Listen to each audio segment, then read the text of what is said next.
Hello everybody, me here again recording another video for you guys, all swimming community.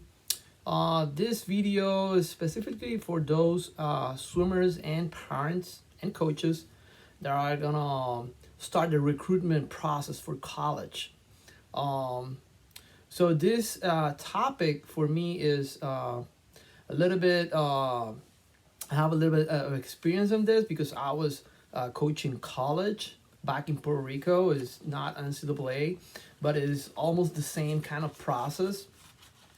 And yeah, I would like to discuss this. Again, we're using the Feeding and Faster webinar that was held today, this morning.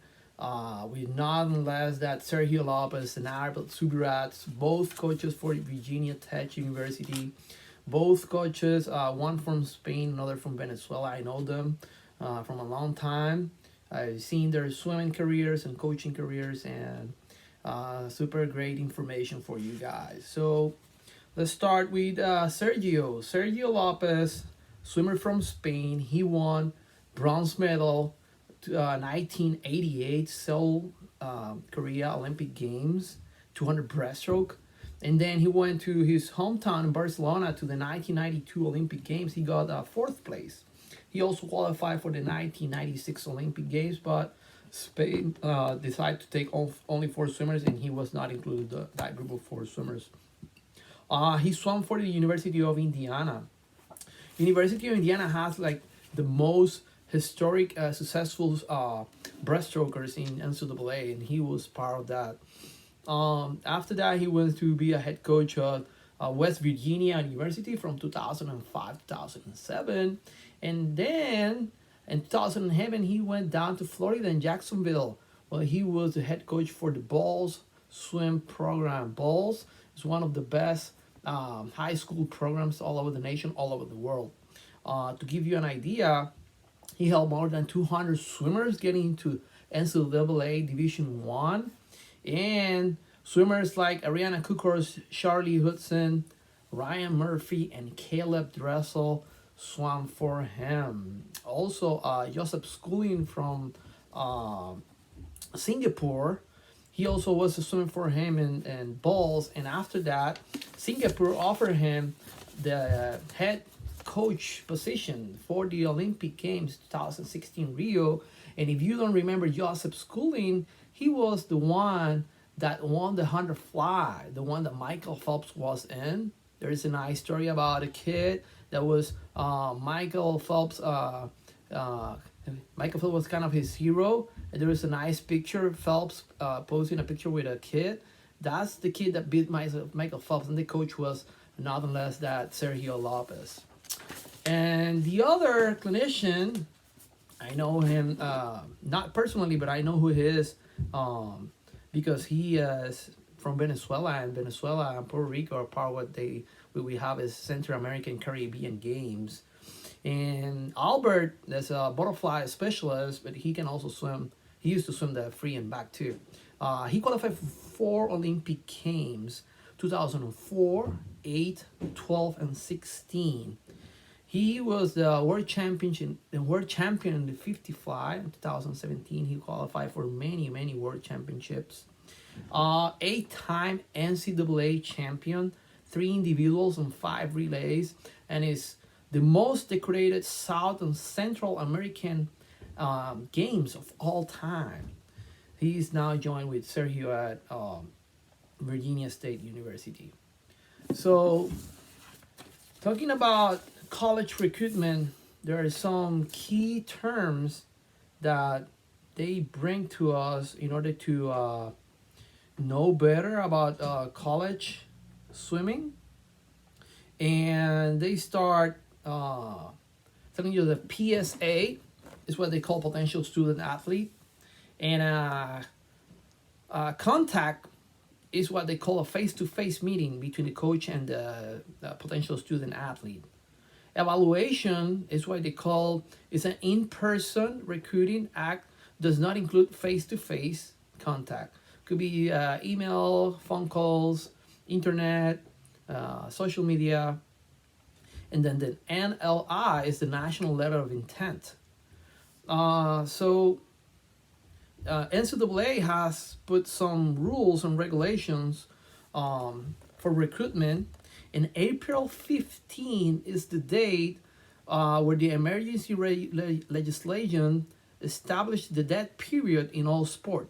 It's not permissible face-to-face contact before that date, evaluation, and campus visits. What is permissible is electronic communications, phone calls, text message, emails, social media, and direct message. April 15 is that date. I want to mention this is the rules and regulation for NCAA Division 1. So if you're looking to get into Division 2 or 3, this might be different. Direct contact between a student athlete and colleges begins in June 15 in sophomore year. So if you're a freshman or junior, is another kind of rule. So electronic correspondence, phone calls, text message, email, social media, direct message, verbal offers. Recruitment activities can start in August 1st and in the junior year. So for freshmen and juniors, you can have a verbal commitment with the school. Recruiting can start at any point. Parents and coaches can directly reach out to the university and information of their program. There's a lot of information. Probably you can do your own research on these terms. Again, this is for NCAA Division 1. One of the key general terms about the process, not so much on the technical aspect, but the process is both of the coaches agree that being proactive is the best way to go. Being proactive means like reach them out, send an email to them, let them know what is your next meet. Let them know, send them a video of you. That they really like that. They really like that effort that you're making in making a video yourself. That way they can see you, see your technique. How do you behave in the water?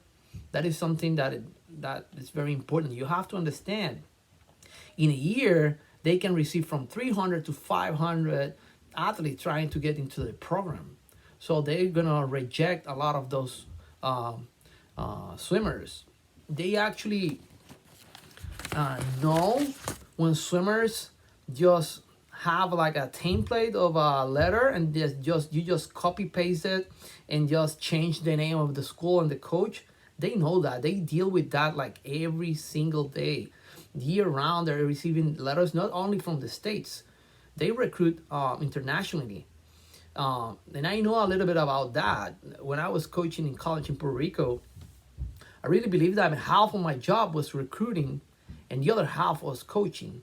So recruiting is not only looking for the piece that I'm missing. It's not only looking for, like, for example, if I need a breaststroker or a flyer or a distance swimmer, just look for that swimmer and that's it. No, you have to consider what kind of behavior that swimmer has, what kind of discipline, what kind of work ethic. If you want to avoid student athlete that just want to party and not doing their job, you want to look at their grades, you want to look at their injury history. It's difficult to deal to spend money in an athlete that is gonna be sitting because it's injured. So all of that has to take place. So it's a process where the school is gonna put money into the swimmer so you can represent that school, but at the same time is both ways. It's an evaluation of both ways. It's also the swimmer has to analyze the coach and the school and on the academic program. So this is not only you searching for you want to study and then just speak in the school. You have to make your analysis and you have to spend time. So another key point here is make your parents be part of the process. Sometimes swimmers just take this entire process of going into college by themselves, and Sergio and Albert really believe that including the parents is the best way to go, because parents can ask the hard question. They can read between the lines. Remember, this is like a investment or buying process where you sometimes you're gonna be everything that you like, but there's some things that you cannot foresee, and then your parents should be there to help you. Your parents should not be running the process for you going into college, but they should be there next to you, just in case that they can foresee something that might be not be the best for you happening. Remember that you're joining a family, and you're joining a family for your bachelor, maybe master's degree, but at the same time, you're gonna be part of that family for life, because you're gonna be putting like the best effort in and out of the water for you. So, yeah, you have to consider that too. Try to look for a place and a coach that they actually wants the best for you as a human being, as a person, not only as a swimmer. Of course, they want to win. They want to win races and championships, but at the same time, make sure they care about you as a person too. So yeah, when you sign the NLI, the National Letter of Invitation, remember that you buying into that team. It's a form of contract. You cannot get out that easy of a contract. One of the ways you can get out of a NLI is like you sign up for a specific school, and then before you get in, the coach is not longer in that school. So you can get out of that contract, and you can reach out to the school and tell them, I'm not going to be part of your program, because one of the main reasons I was choosing to go to study with you guys, because I was to swim with this coach, and that coach is not here anymore. So that can get you out of that contract with NLI. Change. So because because you want to be part of something, part of that experience, make sure that you show them that you love the sport. Picking, so I already told you 300 to 500 swimmers a year. I trying to get into the program. They have a limited space. Some schools got as short as 4 or 5 swimmers in the team. Some schools have 70 to 80. Let's say Virginia Tech received 500 solicitations a year, and they choose 80 of those. And those 80 is going to be narrowed down to 40. And then those 40 is going to be narrowed down, depending on the year and the needs and the room they have, to 5 or 6. So you got to really be passionate, be sincere. You want to write down to the coach, keep following up, send videos. Make sure that you really want to be part of that. Go over your parents and visit the campus. So they have what they call, looking at the notes here, official and unofficial visits. Okay, so an official visit, you can stay on campus or 1 mile away from campus, and basically you set up an appointment, and that is official, and you can spend there up to 48 hours to see the campus. But unofficial visits are also good, because let's say you can take a week off with your parents and you can drive of that campus. You can visit more than one college in a week, and then if you really like those, then you can reach out to them to make an official visit. So NCAA Eligibility Center is where you need to do all your paperwork. Remember, it's not only you that you have to send papers to them, but also your counselor on your school. So your school have to do one part, and you have to make sure to follow up to them that they're doing everything that they're supposed to do in your behalf for for the NCAA Eligibility Center. So talking a little bit more about my experience, yeah, when you have a goal, when you have a program, me as a head coach, our goal was always win the championship back in Puerto Rico.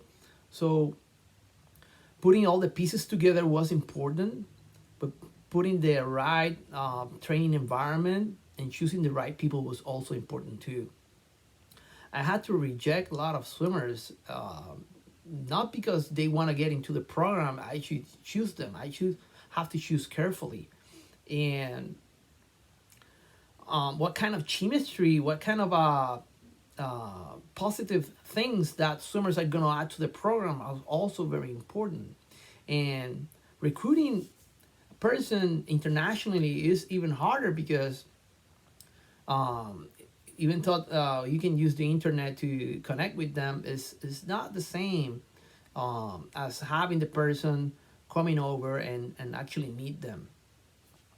So um, be willing to do everything that you can for that school. Let's say you're a freestyler, but they need a breaststroker, and your second best stroke is a breaststroke. So they might be asking you to step up because once seniors graduate, there is some different needs from the team. So make sure you put in all four strokes strong for you. Recruiting IMers is even better than recruiting a one-stroke swimmer. That's a good advice I can give you. Um, Try to choose a place where you feel fine. Let's say swimming doesn't go your way in college because many things can happen, many things we cannot control. Make sure you can stay there and continue your studies even without the swimming part. Remember, swimming is awesome. This is what we love, but it's only a portion of your life. After swimming is over, you're gonna continue with your life and go over and work. So make sure you feel fine about the campus, about the studies that you're doing. And on top of that, you have an awesome swimming going on for you. That's even better. That is more enjoyable experience. So yeah, if you have questions about college, let me know down below. I really like this topic. I right now I'm coaching senior swimmers from club swimming, ages 14 to 18. 14 is the age. If you're 14 and you're swimming, you should ask yourself if you really want to get into college. Remember, you have Division 1, 2, and 3 options. There are also different leagues in the nation where you can go and swim. But yeah, there's a lot of swimmers all over the planet trying to get into United States and get a scholarship. So you are actually competing against them. So if you really want to make it into college, 14, maybe 15, you should not start to think about what you want to study. But most important at 14 is what times you have to get by 17 in order to get in. You can figure out what you want to study before graduating from high school, but don't waste time in improving because competition is tough. It's tough. It's awesome. They want to get in for a reason. They want to swim in college for a good reason.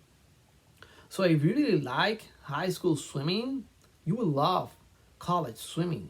It's like another new level of experience for yourself. We as club coaches, we have the responsibility to guide you and to help you into this process of swimming in college. So yeah, I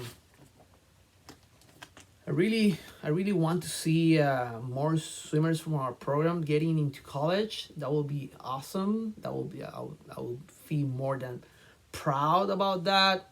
So give me a comment, write me an email, and whatever I can do to help you out in this process, I will be more than glad to do it. So this is for now, all for now. So take care, stay safe, and see you guys later.